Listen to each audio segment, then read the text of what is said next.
हाँ, तो मेरे प्यारे बच्चों, ईश्वर की कृपा से आप सभी अच्छे होंगे और मैं भी बिल्कुल अच्छा हूँ। तो हम जो संख्या पद्धति है उसका तीसरा पार्ट पढ़ने जा रहे हैं, जिसके अंतर्गत हम पढ़ेंगे दशमलव के प्रकार। जब हम संख्याओं का भाग देते हैं तो दशमलव आता है, और वो दशमलव हमारा कितने प्रकार का होता है आइए जानते हैं। थोड़ा सा भाग दे के देखते हैं हम संख्याओं में। तो जैसे हमने 4 का भाग दिया और 4 का भाग हमने दिया 15 में दिया, ठीक है। तो 4 तिया 12, 4 चौक 16, 4 तिया 12, ये लो भाई। 5 में से 2 जाएंगे, कितने बचेंगे? 3 बचेंगे, ठीक है। दशमलव यहाँ पे लगा दिया और 0 यहाँ पर बढ़ा दी। 4 सत्ते 28, 2 बच गया, 0 फिर बढ़ा दी हमने यहाँ पर, है ना। दशमलव लग गया तो 0 बढ़ाते चले जाते हैं। एक दशमलव लगाया, 0 बढ़ाते हैं, फिर 0 बढ़ाते चले जाते हैं, दशमलव हमारा लगा हुआ है, ठीक है। 4 तिया 12 दिया, 3 बच गया, और 4 सत्ते 28 हो गया, 2 बच गया, और 4 पंजे कितना आ गया? 20 आ गया। दशमलव हमारा यहाँ पर रुक गया। एक संख्या और देखते हैं। 2 का भाग हम 215 में दे देते हैं। 2 एकम 2 आ गया, 1 बचा। अब क्या नाम, जा नहीं रहा है भाग, तो क्या करेंगे? 0 बढ़ा देंगे, 5 उतार लिया जाएगा। 15 में देंगे, 2 सत्ते 14 आ जाएगा, ये लो भैया, 1 बचा। दशमलव लगा दिया, 0 बढ़ा दी, ठीक है। अब 2 पंजे कितना हो गया? 10 हो गया। दशमलव हमारा दशमलव प्रसार, ऐसा दशमलव प्रसार या ऐसी संख्याएं जिनका दशमलव प्रसार रुक जाता है, ऐसे दशमलव को हम कहते हैं शांत दशमलव। क्या कहते हैं? शांत दशमलव, जिसे अंग्रेजी में टर्मिनेटिंग डेसिमल कहा जाता है, ठीक है। शांत दशमलव, ठीक है। अंग्रेजी में क्या कहते हैं? इसे टर्मिनेटिंग डेसिमल कहते हैं, क्योंकि आप जब बड़ी क्लासों में पहुंच जाएंगे तो वहाँ बीएससी वगैरह करेंगे तो आपको इंग्लिश मीडियम में पढ़ना होता है, तो वहाँ पर फिर आप देखते हैं कि हमारे लिए वर्ड नहीं आ गए, तो उसके लिए परेशान नहीं होंगे, थोड़ा थोड़ा सा सीखते रहेंगे, ज़्यादा कुछ नहीं। शांत दशमलव है ऐसा दशमलव जो रुक जाता है, 2 डिजिट पे रुक जाएगा, 3 डिजिट पे रुक जाएगा, 5 डिजिट पे रुक जाएगा लेकिन, ठीक है। एक दूसरा प्रसार देखते हैं। 10 में हमने भाग किसका दिया? 3 का दिया, ठीक है। 3 तिया 9 हो गया, 1 बचा। दशमलव लगा दिया, 0 बढ़ा दी, 3 तिया 9 हो गया, 1 बचा। 3 तिया 9 हो गया, 1 बचा। 3 तिया 9 हो गया, 1 बचा। 3 तिया 9 हो गया, 1 बचा। 3 तिया 9 हो गया। इस प्रकार हम भाग देते जा रहे हैं, भाग देते रहो, ख़त्म नहीं होगा, कभी ख़त्म नहीं होगा। तो ऐसे दशमलव को हम कहते हैं अशांत आवर्ती दशमलव। इसमें एक चीज़ है कि अशांत तो है, अशांत दशमलव तो है हमारा, लेकिन इसमें एक चीज़ और आ रही है कि इसमें 3 के दशमलव के बाद वाली संख्या है ना, दशमलव के बाद वाली संख्याओं को देखते हैं हम, तो इसमें बस दशमलव के बाद वाली जो संख्या है वो 3 जो है रिपीट हो रही है, बार बार आ रही है, बार बार आ रही है, ठीक है। तो ऐसी संख्याओं को हम कहते हैं अशांत आवर्ती दशमलव, यानी कि जिसमें दशमलव रुकेगा तो नहीं, लेकिन जो दशमलव है वो हमारा एक्सपेंशन बढ़ता ही रहेगा, ठीक है। 1-2 एग्जाम्पल और ले लेते हैं हम, थोड़ा सा रफ कर देते हैं इसको पहले। मान लीजिए हम 7 का भाग किसमें देते हैं? 10 में देते हैं, ठीक है। एक क्वेश्चन है आपकी बुक के अंतर्गत, उसमें बहुत सारी डिजिट के बाद रिपीट होते हैं अंक, है ना, तो वो भी हमें देखना होता है कि कहाँ पर रिपीट हो रहे हैं हमारे। तो हमने 7 का जो भाग है वो किस में दिया? 10 में दिया, ठीक है। तो 7 एकम 7 आ गया, 3 बच गया, ठीक है। दशमलव लगा दिया, 0 बढ़ा दी। 7 दूनी 14, 7 तिया 21, 7 चौका 28 हो गया। फिर कितना बच गया? 2 बच गया, और 7 दूनी 14, 7 तिया 21 तो ज़्यादा हो जाता है, ये आ गया, ठीक है। 6 बच गया। 7 अट्ठे कितना हो गया? 56 हो गया। फिर कितना बच गया? 4 बच गया, और 7 पंजे कितना हो गया? 35 हो गया, ठीक है। फिर हमारा कितना बच जाएगा? 10 में से 5 जाएंगे तो 5 बच जाएगा, और यहाँ पर हम लिखेंगे तो 7 सत्ते 49 हो जाएगा। 49 के बाद कितना बच गया, 1 बच गया, 1 बच गया।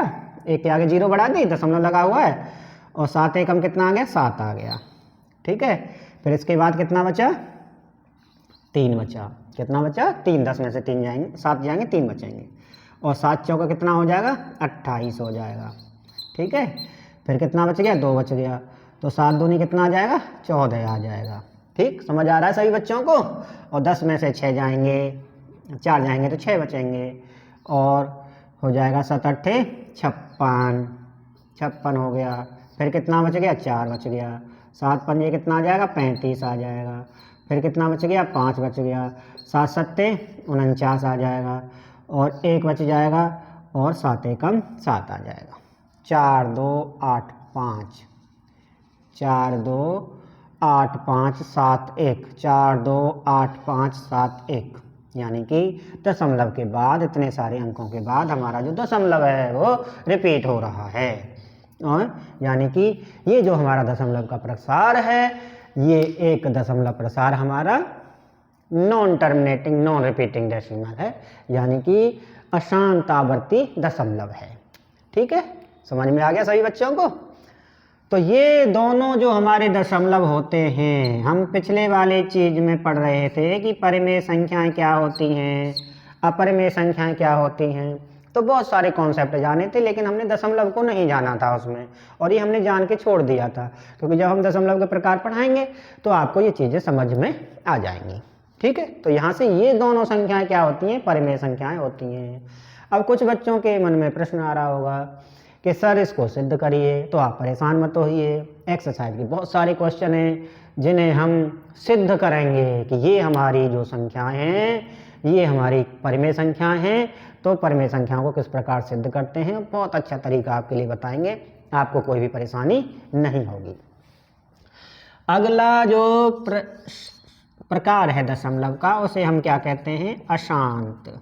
ठीक है, अशांत अनावर्ती दशमलव कहते हैं।